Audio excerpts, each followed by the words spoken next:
C'est mon premier enregistrement pour le Cercle du Clos. J'espère que vous apprécierez mes réflexions diverses et variées concernant la situation sanitaire en France. Donc on est bien après les annonces concernant l'extension du pass sanitaire et de la violation de nos libertés. Alors moi, je voulais donner une autre voix qui n'est pas celle d'un vacciноcritique qui répète des messages, hein, que ce soit d'un côté ou de l'autre. Je ne suis pas une personne vaccinée, mais je suis un pro-vax. C'est-à-dire que moi, j'ai confiance en la médecine et je pense que la vaccination a toujours donné de bons résultats. Il y a bien sûr quelques effets secondaires, mais bon, il y a toujours des effets secondaires à toute médication. En l'occurrence, je vais expliquer pourquoi je ne me vaccinerai pas aujourd'hui, au tenté, hein. Je dis pas peut-être dans 6 mois, 1 an, et je vais expliquer pourquoi je me vaccinerai. Bon, contre le coronavirus. Je vais expliquer simplement pourquoi actuellement je ne le ferai pas. Et c'est beaucoup plus sur un certain nombre de principes, des principes légaux, des principes de responsabilité aussi. Relativement simple. On nous demande actuellement, pour aller au restaurant, on demande à des gens pour certaines professions on les pousse à se faire vacciner. C'est pas encore obligatoire. Donc, pour les gens qui se disent bon, je vais me faire vacciner, j'en assume complètement les conséquences. Vous pouvez y aller, vous pouvez vous vacciner. Sachez simplement que vous pourrez vous retourner contre personne. Je vais vous expliquer pourquoi. Vous le faites de votre propre chef. Ça ne vous est pas imposé. De plus, le gouvernement a pris soin de vous donner 2 alternatives qui n'en sont pas vraiment, dont une encore plus foutage de gueule, puisqu'ils veulent dérembourser la PCR. C'est-à-dire, on va leur donner un choix, mais sans vraiment leur donner le choix. Ce qu'on appelle l'étranglement par le portefeuille. Je vous explique. Si vous faites vacciner de votre propre choix en centre de vaccination, vous participez encore actuellement à une forme d'essai clinique. Les laboratoires ont indiqué qu'ils n'en prenaient pas la responsabilité et l'État, par extension, puisque c'est un choix, ne va pas en prendre la responsabilité. Vous avez juste une fiche d'information. Si vous arrive quelque chose, vous pourrez toujours essayer de meugler au tribunal. On ne vous donnera pas raison. En aucun cas et en aucune mesure, on ne vous donnera raison. Vous avez librement consenti au choix de vous faire vacciner. Ça veut dire que ça implique pour toute la vie que vous en subissez aussi les conséquences. Ça ne veut pas dire que l'assurance maladie refusera de vous traiter pour un certain nombre de problèmes, mais c'est que vous pourrez vous retourner ni demander des dommages et intérêts à personne. Voilà. Maintenant, j'ai parlé du cas général concernant la situation actuelle. Concernant les soignants, là, vous êtes dans une autre posture, les soignants. Je peux comprendre que vous ne vouliez pas vous faire vacciner, mais vous pouvez, et c'est là où je dirais que peut-être les soignants peuvent se faire vacciner, je dirais que là, pour le coup, puisque ça vous est imposé pour continuer votre travail, vous pouvez vous faire vacciner. Pour cela, il faut que votre employeur ou que l'État, concernant les professions libérales, vous signifie que vous êtes en état d'obligation vaccinale. Une fois que là, vous êtes en état d'obligation vaccinale, le gouvernement ne peut pas ne pas assumer les effets secondaires d'une éventuelle vaccination. Quel qu'il soit, si vous êtes très malade dans 10 ans, vous pourrez vous retourner contre l'État, le mettre au tribunal et pouvoir espérer récupérer des dommages et intérêts ou une pension à vie. Ça c'est une chose qui est extrêmement, qui a noté pour la question des soignants par rapport à l'obligation vaccinale. Maintenant, concernant les salariés, là encore une fois, dans une seconde partie, je vais essayer d'apporter un certain nombre de solutions qui auraient pu être mises en œuvre ou essayer aussi de faire se poser des questions aux gens qui disent « Allez vous faire vous vacciner » sans réfléchir un tout petit peu à ce que ça implique. Concernant maintenant les professions dans lesquelles on vous imposera la vaccination, votre employeur doit vous faire une lettre.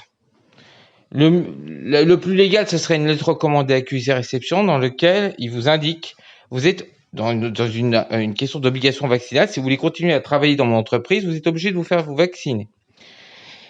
Si vous recevez une telle lettre, il n'y a pas de souci.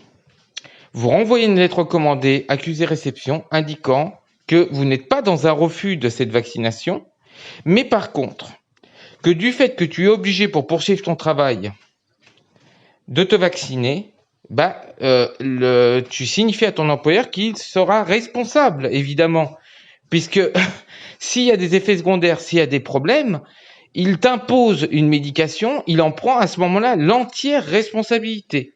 Donc à minima, si par hasard dans 5 ans, 6 ans, 10 ans, tu tombes malade, tu attaques ton employeur. Et l'employeur aura la liberté à ce moment-là, puisque c'est l'État qui l'aura mis dans cette obligation vaccinale, de se retourner contre l'État. Mais c'est important d'avoir des voies de recours. Moi, ce qui me fait halluciner dans cette histoire de passe sanitaire, c'est qu'en fait, c'est du forcing, mais du forcing sur le fait de dire « oui, je vais aller me faire vacciner de moi-même ». Sachez que quand vous n'avez pas une obligation stricte vaccinale, c'est-à-dire que vous pouvez faire encore un test PCR, etc., à ce moment-là, vous n'êtes plus protégé réellement par la loi concernant votre prochaine vaccination. Vous ne pouvez pas vous retourner, vous pouvez toujours essayer, mais le tribunal ne vous donnera pas raison. Pourquoi ? Eh bien, tout simplement, parce que c'est pas une obligation. Voilà. C'est relativement simple.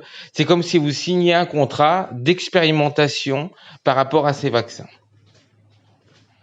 Ils sont peut-être très bons, ils sont peut-être très mauvais, peut-être il y aura des conséquences sur le long terme, peut-être il n'y en aura pas, mais à ce moment-là, le risque est pris.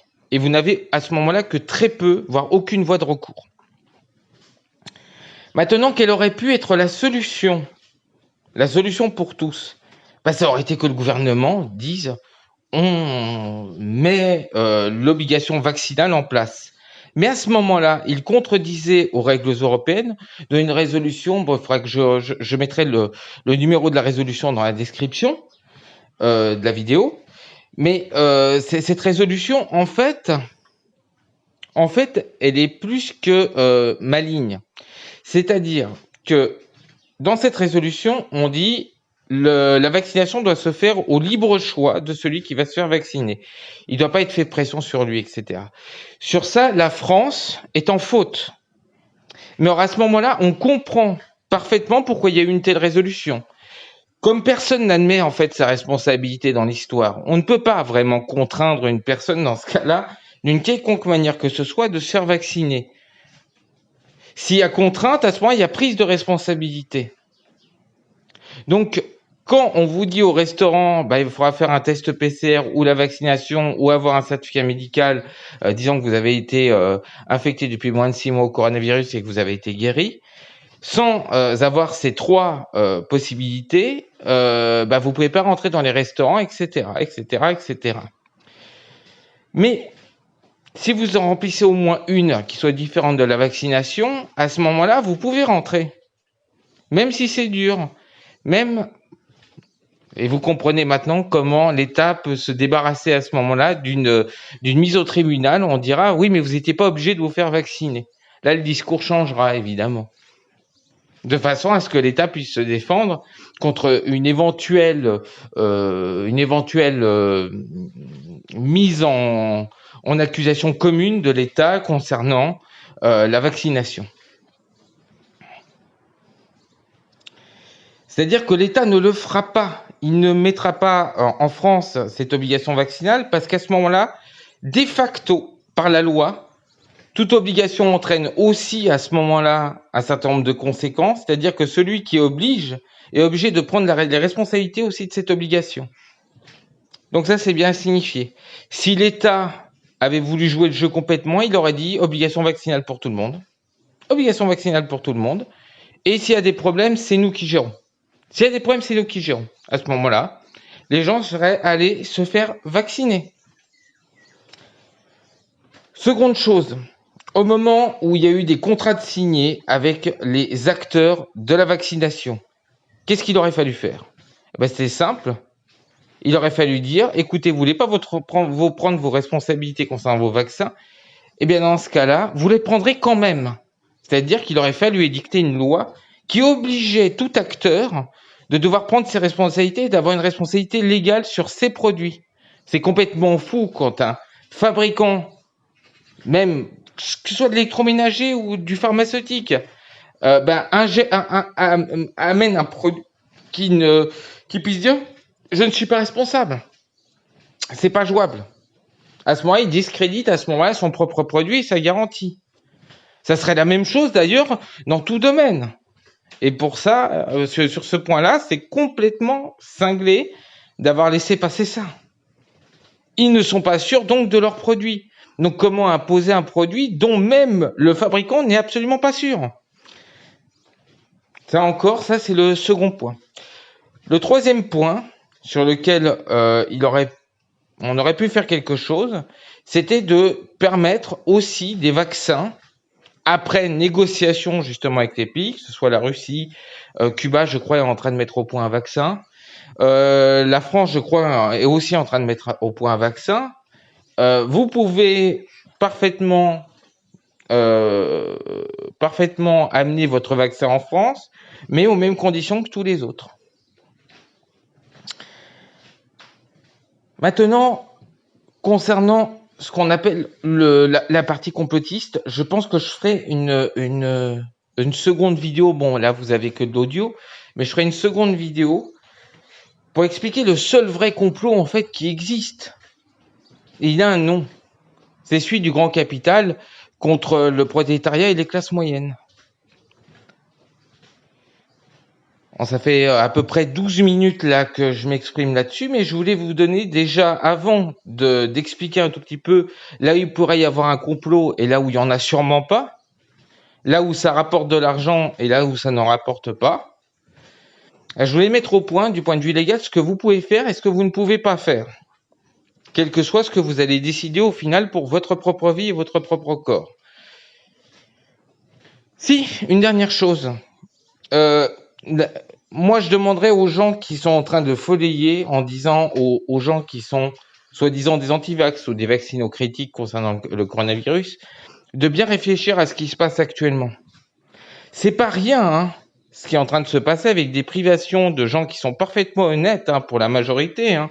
Si vous allez interroger d'ailleurs la majorité des gens qui sont vaccinocritiques ou même carrément anti-vax, peu importe, hein, ce sont des citoyens français. Est-ce que on peut les mettre sur les mêmes plans que des voleurs, des violeurs, des meurtriers, etc.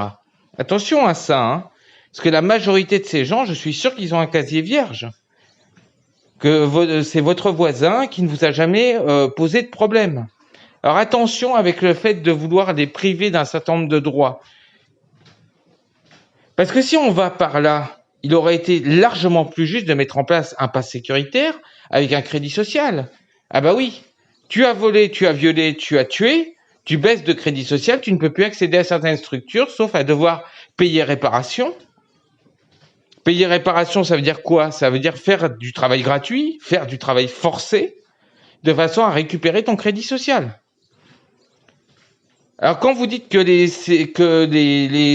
les vaccinocritiques ou les anti-vax mettent en danger votre sécurité, mais les voleurs, les violeurs, les meurtriers mettent en danger votre sécurité tous les jours. Dans ce cas-là, vous devriez être d'accord pour le fait qu'il y ait un contrôle permanent de ces gens-là. Ils ont qu'à augmenter leur crédit social. D'ailleurs, on pourrait aller encore plus loin en récompensant justement les citoyens les plus méritants, ceux qui ne posent pas de problème. On pourrait faire une échelle de 0 à 200, avec le fait de partir à 100, et au moment où vous êtes à 200 points, et que vous avez fait tous les efforts dans votre vie de façon à vous conduire honnêtement, que vous avez des problèmes par contre qui vous empêchent de travailler, etc., on vous aide beaucoup plus. Et à ce moment-là, ça ferait le tri entre le bon grain et l'ivraie. Moi, je vous demande de réfléchir à ça. Est-ce que vous voulez que la société s'oriente vers ça?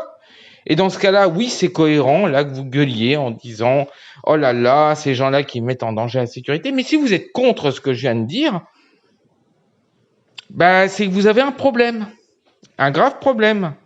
Parce que vous accusez en général là des gens qui, hors de ce problème de sûreté sanitaire, ne vous auraient posé aucun souci.